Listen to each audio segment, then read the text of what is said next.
Café Besania tiene el honor, como siempre, de presentar poetas, pero esta vez a Jorge Trevall, poeta de la calle, poeta de la cantina, de los bajos fondos de San José. Cierto, Jorge, has escrito varios libros poderosos, con mucha fuerza, sobre un puente urbano, Celebración de mi Patria, que ya me los leí y por supuesto que siempre es una poesía que encanta, que lo saca uno del confort, digámoslo así. Y yo soy muy dado a esta poesía y excelente, Jorge. ¿Qué tenés que decir a esas cosas que se dice de Jorge Trevall como poeta, que sos un poeta de la calle? Bueno, primero que nada, muchas gracias, mi amigo Faustino, por la entrevista. Yo ciertamente, yo mismo me he referido al concepto de poesía de cantina. No necesariamente el poeta que se apunta a esta denominación popular, digámoslo así, es un alcohólico. No, la cantina en realidad es un escenario donde todo puede ocurrir en ese escenario. Ahí encontramos toda clase de personas, toda clase de vivencias, se hacen negocios incluso, se hacen negocios respetables, ahí llega de todo, desde el indigente hasta el doctor en medicina. Yo acudo a esos antros, principalmente a los más peligrosos. Tampoco voy a cantinas de la burguesía, yo voy a las cantinas donde está la gente de la verdad, la que te habla con honestidad, con sinceridad. Y para mí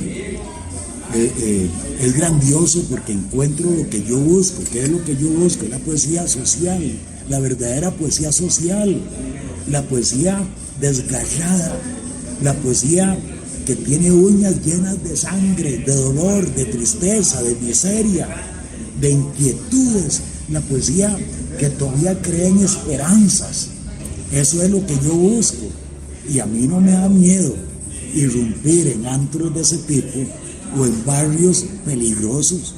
Yo camino tranquilamente por barrios peligrosos, también en vitrinas como los parques, las plazas, callejones sórdidos.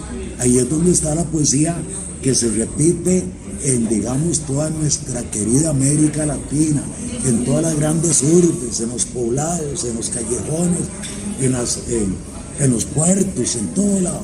Es la poesía que está a la par de nosotros y que queremos ignorar de una manera hipócrita. Yo soy enemigo exactamente de esa poesía ornamental, de esa poesía complaciente, de esa poesía que está escrita para agradar oídos hipócritas de una oligarquía que lo que pretende únicamente es ver sus nombres en paredes de universidades, de salas grandes, de espectáculos, periódicos, robando cámara incluso, pero que en realidad no tienen ningún compromiso con la gran población de nuestro planeta. Esa es la poesía del realismo social, la poesía contestataria que yo escribo, no exactamente viendo los hechos frente a una pantalla de un televisor. Yo participo de los hechos, yo voy frente a las manifestaciones populares del pueblo, yo siempre los acompaño, ya sean de obreros, de mis queridos maestros, educadores, que están siendo tan avasallados por una oligarquía totalmente dedicada a otra clase de prebendas que tienen. En fin, repito, el hecho de que yo me involucre desde hace años en esta clase de trabajo, que para muchos es peligroso, pero bueno, en realidad las ciudades son muy peligrosas en todo, tal vez en todo el planeta, pero yo desde un principio asumí mi responsabilidad como usemos una muletilla muy común, la voz de los que no tienen voz. Es una muletilla común, trillada, un lugar común, pero que tiene vigencia constantemente, principalmente cuando me enfrento al papel en blanco. Llevo mis imágenes, llevo mis personajes, llevo las situaciones que conocí, que investigo, que persigo, para que todos ustedes tengan evidencia de la veracidad de lo que ocurre con nuestras clases marginadas, con nuestras clases olvidadas, con nuestras clases desprotegidas de la gran oligarquía capitalista. San José, ¿qué es San José? San José puede tener edificios bonitos, catedrales lindas, puede tener parques lindos, pero existe una población que los burócratas, engordando sus nalgas en sillones confortables municipales y de otras instituciones, tratan de soslayar, de ocultar. Nosotros, los poetas completatarios, estamos en la obligación de denunciar poéticamente, con elegancia, con calidad. Recordemos que el lenguaje, cada poema contestatario, debe ser el idóneo de acuerdo con la imagen y el mensaje. Y el mensaje a su vez tiene que ser sencillo para que pueda ser digerido por el lector. ¿Okay? Sin eufemismos, sin retóricas. En 1968 aproximadamente, yo publiqué mi primer folleto en Turrialba, en el colegio Turrialba, en México. Fue el mimeógrafo. Junto con otros compañeros publicamos proyectos de ese tipo y ahí empezamos. Desde ese entonces yo asumí la poesía contestataria, la denuncia social, como bandera, como un estandarte. Y he logrado crear mi propio logo, mi propia identidad literaria, que también he sido retribuido con galardones internacionales, y eso no es prepotencia, es la realidad, es la realidad. En ese sentido, aseguro que voy a continuar hasta que la vida me lo permita. Hoy, gracias a Faustino y a esta entrevista, presento los dos más recientes poemarios de este año. Ya con esto sumo casi la docena. Realmente son pocos, pero es que me dedico con mucho cuidado al tratamiento, al trabajo de taller mío personal de lo que yo escribo. Con esto de los talleres quiero ser claro en lo siguiente. Pululan en Costa Rica talleres literarios. Hay muchos. Se reúnen personas, alguien lleva algo escrito en blanco y negro, y entre esas personas, a las órdenes de un gurú, reconstruyen lo que el supuesto poeta lleva. Eso es lo que llaman taller, así le llaman taller. Es una fábrica, es una maquila de poetas, así cualquiera. Y sin embargo, publican sus libros con su nombre, cuando debía de incluir el nombre de todos los que participaron en la reconstrucción del supuesto poema. Nosotros, bueno, yo y poetas que yo conozco, los que yo conozco y quiero mucho, tenemos nuestro propio taller personal, que quiere decir actualmente nuestra computadorcita, nuestro escritorio, eso es todo, y nuestro conocimiento.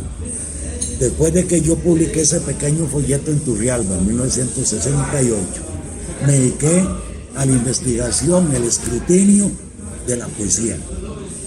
He leído mucho poesía, principalmente comentarios, estudios poéticos,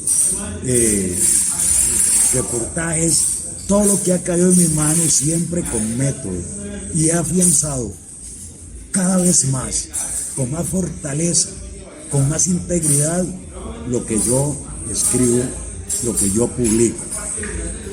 Este poemario, Perdón, Jorge, nos has ilustrado muy bien tu poesía, pero ¿de dónde viene? ¿Viene de Jorge de Bravo? ¿Viene de Machado? ¿De quién viene? muy bien,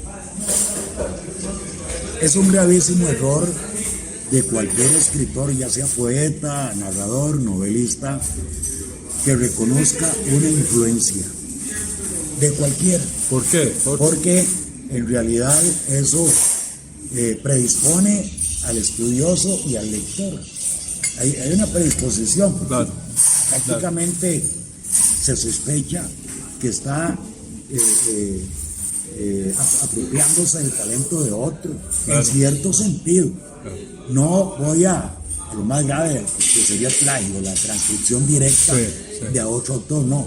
Es decir, la influencia es innegable, pero hay que saber administrarla a tal punto de que llega el momento en que hay que deshacerse de esa influencia y, como dije anteriormente, crear su propio logo. Claro, claro. Es decir, el propio logo, aquello por lo cual se reconoce al autor de lo que se está leyendo.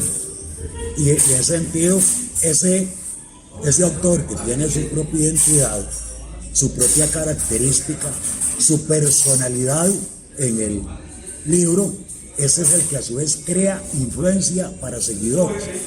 No es exactamente negativo para el principiante, pero para un supuesto, entre comillas, profesional, sí es peligroso. Tiene su porción, su dosis de peligrosidad. Las influencias son buenas cuando se inicia. Toda profesión, todo oficio tiene un maestro, una escuela o una influencia. ¿Cuáles fueron los tuyos entonces? No, en realidad yo no puedo decir. Porque vos sos de esa escuela de Turrialba. Posiblemente estemos muchos equivocados decir que venís del taller de Jorge de Bravo. No, en realidad Turrialba no tiene escuela. Okay. No hay escuela. Si nosotros revisamos los trabajos, digamos lo actual, lo que se ha publicado en Turrialba, vemos que casi todos ellos son sumamente diferentes. Lo que yo escribo es totalmente diferente a lo que hace, digamos, Olivas, que yo lo respeto mucho, obviamente. Olivas es muy bueno, totalmente diferente. No se puede hablar de una escuela en Turrialba. El hecho de Jorge Bravo sí ha influenciado a muchas personas. Pero viéndolo bien, no son personas que, y lo digo honestamente, que son relevantes en la literatura costarricense. No, señor. Muy bien. Ve el caso de Francisco Delgado, por ejemplo, compañero mío, que compartimos muchos años como poetas incipientes en Turrialba. La poesía de ambos es totalmente diferente, porque increíblemente desde un principio, sin tener la internet, sin tener computadoras, sin tener especialistas que nos indicaran el camino de la poesía allá en Turrialba. Eso es admirable. Sí, nosotros llegamos a una conclusión, siendo huilas de 16, 17 años, de que lo primero que teníamos que hacer era ser diferentes entre nosotros mismos. Siempre tuvimos por lo menos esa visión, esa chispa hacia el futuro. Ahora... Pero no me has dicho cuáles fueron tus primeros poetas. No tengo, los primeros fueron los del Colegio Turrialba, imagínate. Los que le daban a uno en español. ¿Qué? Los de la época. Sí. Ya luego... Te soltaste. Cuando yo formé parte del Grupo Sin Nombre, como fundador del Grupo Sin Nombre en los años 70, que fue un grupo que prácticamente revolucionó el concepto de poesía de Costa Rica, más que nada en su comunicación con el lector, con el público. Empecé a descubrir muchos libros por parte de mis compañeros. Ya tenía más acceso porque tuve que venirme de Turrialba y hacer mi vida en San José, tanto por nivel de trabajo, de estudios, y para lo que yo quería, que era la poesía. Descubrí argentinos, cubanos, mexicanos y por qué no europeos, y ahí pues también descubrí lo que es la lectura con método, con metodología. Luego nos fuimos involucrando, y yo también, con escritores de renombre de esa época en Costa Rica. Teníamos allá un apartamento en Barriomón donde lográbamos reunir a personas importantes de esa época en nuestra cultura, en nuestra literatura, pero no para tallerear, porque el Grupo Sin Nombre nunca fue un taller, fue un grupo investigativo. En eso tenemos que estar. Vos sos parte de ese Grupo Sin Nombre. Fundador. El fundador del Grupo Sin Nombre. Fundador junto con otros más. Aquí me queda todavía Héctor Hugo Fernández, que sigue trabajando muy fuerte como escritor, novelista, narrador, cuentista y poeta. Sigue muy adelante, él sigue avanzando. Y los demás fueron desapareciendo, obviamente, el tiempo. Y ahí fue cuando nosotros, digamos, estudiábamos a escritores o poetas, como te repito, de América Latina, Europa, y nos fuimos conociendo. Además, había más librerías y había más posibilidades de conseguir libros, incluso a crédito. Se podía comprar libros a crédito. Y como todos trabajábamos, teníamos derecho a créditos en ciertas librerías, y así fuimos formando bibliotecas. Pero no existía, digamos, las facilidades que se tiene ahora. Cuando yo fui directivo de la editorial Costa Rica, me asombré de ver la cantidad de sopas de letras que presentan, sopas de letras que presenta la gente extraída del internet. Claro. Pero como tenemos tanta lectura y tanto profesionalismo lectivo, descubríamos. Recuerdo incluso, que sirva también de broma, y me disculpan si el sujeto me va a escuchar y va a recibir este video, un sujeto que mandó una novela del Dragon Ball Z. Yo le dije que sí, que se podía publicar, pero tenía que traer el permiso de los japoneses. $1 millón, $2 millones, los derechos de autor. Es increíble. Es increíble. Los chiquillos, por ejemplo, enamorados en el colegio, que escriben cositas a la niña, o la chiquita al carajillo, y luego ya el papá quiere que le den un premio nacional. Entonces, hasta te llamaron, ¿cierto? Para que se dieras a premios. Sí. Pero vos no cediste. Supimos que vos no cedías. A mí me correspondía, en cierto sentido, aprobar o desaprobar publicaciones, y siempre se hacía por escrito. Yo siempre lo hice por escrito. Los dictámenes míos, todos por escrito. Y yo siempre dije, y no solo el mío, porque siempre se piden 3 dictámenes, siempre hubo coincidencia en los dictámenes, pero eran demasiado. Entonces, dentro de tanta falsedad, era muy difícil descubrir el verdadero poemario, es decir, que es dinero del pueblo el que se está invirtiendo, por lo tanto el pueblo necesita calidad, porque es una inversión del pueblo, es plata del pueblo, y era muy difícil. Sin embargo, logramos publicar obras muy buenas, 8 lectores y yo. En ese sentido, volviendo al tema, quiero presentar esto. Primero, porque este es el primero que salió. Si nos haces el favor de leer ahorita, algún poema. Sí. Celebración de mi patria es una colección de poemas que aparentemente festejan a mi patria, pero no es un libro patriotero. Vos sos tico. 100%, claro. También latinoamericano. Bueno, este poemario se inscribe dentro de la poesía también contestataria. Es una visión de la patria donde incluyo escenarios, como decir volcanes, el Surquí, pero siempre desde el punto de vista contestatario, sin llegar a ser exactamente patriotero. Esa es la primera parte. Ni panfletario. No. Tampoco. En eso el panfleto, luego podríamos hablar del panfleto. Luego podríamos hablar, porque hay, entre el poema y el panfleto, en realidad lo que hay es una línea casi invisible. Me refiero al poema de denuncia. Es una línea casi invisible o muy delgadita, muy finita, pero es muy importante aclarar todo ese asunto del panfleto. Claro, no desde el punto de vista publicitario, el panfleto publicitario, es el literario.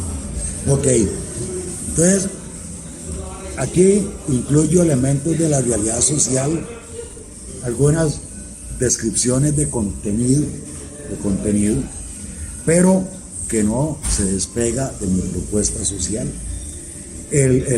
Tiene una segunda parte que se llama Insumisos para fastidiar, por supuesto, para fastidiar a los complacientes, oportunistas y manipuladores que se dedican a escribir una poesía ornamental. Okay. Luego, el segundo de este año también. Bueno, perdón, léeme un poema de aquí y después seguimos con eso. Para hacer al azar. Un paréntesis. Vamos a ver. Pero voy a escoger de la parte patriótica. Digo yo, General José María Cañas. No todo está relacionado con la historia. Es que se me ocurrió hablar del general por aquello del aniversario de la independencia y toda esa cosa. Aquí estoy frente a usted, mi general, y quiero presentar en mi homenaje con el saludo militar de la palabra y la infusión hirviente de mi conciencia. Aquí, junto al sonido afilado del viento que entre agruras rodea esta su sepultura, vengo a censurarle, mi general, porque usted está durmiendo junto a los valientes que en 1856 entregaron sus vidas por la tranquilidad de la patria. Y lástima la sangre que es laguna en páginas inmóviles de tan impetuosa crónica, porque usted fue intendente general del Estado, mano guerrera de Juanito Mora, azote rugiente, solsticio que marcó la diferencia entre libertad y servidumbre. Y ahora yo cargo con la eternidad de su proeza, su brío y su reliquia de torre férrea. Y con todo respeto lo declaro ancestro de angustias y presagios, porque su nobleza y heroísmo fueron alas destrozadas y quemadas por el combustible traidor de la indecente oligarquía.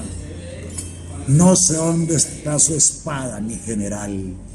No la encuentro en este pudridero, solamente arañas, hormigas y un poco de hierba seca.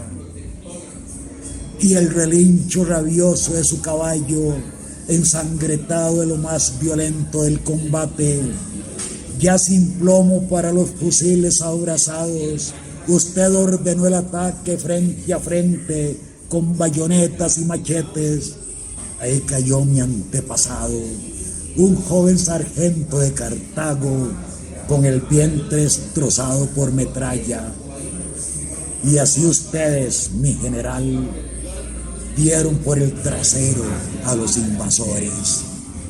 Despierte a sus tropas, general. Los filibusteros no fueron derrotados. Regrese con el pináculo del horizonte, donde yo lo espero, enarbolando nuestra bandera. ¡Qué bueno! ¡Qué bueno, man! ¡Qué bueno! Sí, ese ya yo lo había leído. Bueno. Mira, y este otro libro que se llama Sobre un puente urbano. ¡Qué título más bonito! Sí. Qué bonito. Bueno, la idea es, una madrugada yo estaba encaramado sobre un puente viendo pasar todo. Y se me ocurrió que era un buen título. Buen título este. Sí, sobre un puente urbano. Ese y otro poema solitario. Bueno, sobre un puente urbano y otro poema solitario. Es el nombre. Es un poema que rescaté por allá y lo vi al final. Este es poesía estrictamente urbana. Ok. también dentro de la denominación contestataria. Ok. Siempre, un paréntesis, se puede escribir poesía amorosa, Sí. siempre es de la óptica contestataria, y esto es. Hay unos poemas amorosos que yo escribí en algunos clubes nocturnos, Claro. chicas en el tubo caliente, Eso. allá por Puente Salas. Sí. Algún momento caí por ahí a un club nocturno, Heredia. por ahí va la cosa, y ahora le leo un poema. Claro. Ahora, quede bien claro, casi esta poesía en su generalidad es real, los personajes son reales. ¿Por qué? Repito, yo busco la poesía donde tengo que encontrarla y ahí la capturo, me apropio de ella, la secuestro y la entrego a ustedes. Ahí, Mira, una cosita. sí, Hay un término muy gringo que nunca me ha gustado, que es la poesía underground. Ese término underground que no me gusta, subterránea. que es que para nosotros es subterránea, pero vos sos más que subterráneo, vos sos un poeta de alcantarilla. Bueno, puede ser que sí, una rata de alcantarilla, Eso. pero la alcantarilla, ¿qué es lo que produce? Claro, claro, Las ratas se comen la basura. claro. Yo todavía no he comido basura, me falta poco para comer basura, pero Ok, todavía no. ok. La alcantarilla existe también en las grandes mansiones. Claro, En las grandes mansiones donde están los opulentos, los ricachones, también son productoras de alcantarilla, de ratas. claro. Entonces, desde ese punto de vista, estoy de acuerdo con vos. Estoy de acuerdo con vos, no importa. Poesía y alcantarilla. También tenés alcantarilla en la poesía ornamental. Puta, qué lindo título para hacer una antología de todos los libros tuyos. Sería muy interesante, Sí. muy interesante. Ahora, el concepto underground, el subterráneo, yo creo que ya en esta época no, ¿verdad? No, eso ya Creo no, que eso ya no Eso funciona. fue como en los años 60. Sí, sí, 70. Sí, que era incluso, 80s, incluso hasta peligroso. Sí, sí, sí. Incluso hasta peligroso. Claro. Voy a sufrir agresiones. Claro, claro.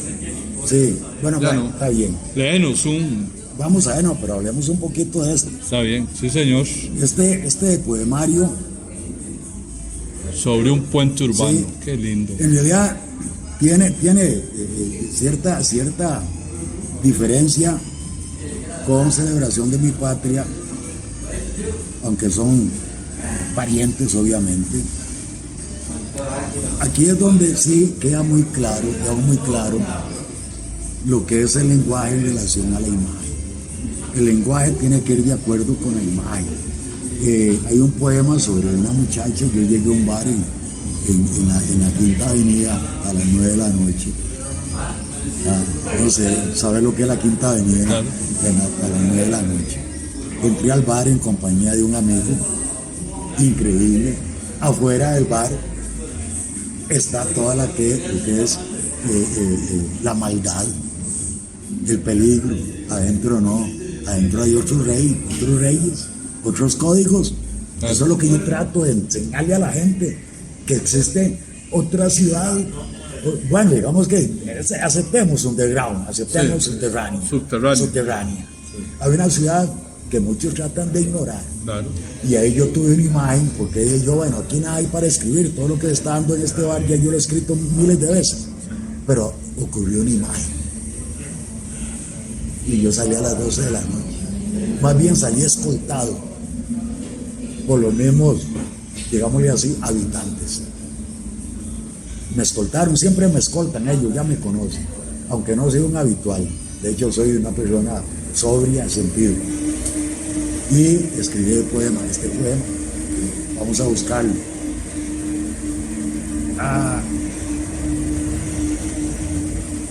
Vamos a ver. Aquí está. En Avenida Quinta, San José, 21 horas. Hoy salí de cacería pretendiendo capturar un poema de indudable realidad social. Puede ser un poema simple, sin lloriqueo ni misericordia, que discuta, blasfeme y perturbe. No tiene que ser supuesta ventolera de silbidos indulgentes, ni escondite en estanterías vacías. Y aferré mi barquichuelo en esta avenida, exactamente entre calles 8 y 6, donde la vida es más barata que un pepino, y la ceguera no tiene siquiera el perfil del brillo que se diluye en las bocas, y el corazón humano se dilata furioso entre asombros y escalofríos. Estoy en esta cantina donde todo el mundo se respeta. La bronca es afuera, venta de drogas, asaltos, trasiego de armas y artículos robados, préstamos gota a gota, otro reino con otros reyes y en asimetría del más fuerte. Mi compadre José toma ron centenario y yo cerveza. Y esta gente de clase indefinida con cadenas de oro y zapatos de marca pide tequila Cuervo y trago de J&B. Estoy de cacería, todo lo observo, nada escapa a mi ojo rastreador. Quizás la Vía Láctea esté haciendo lo mismo conmigo.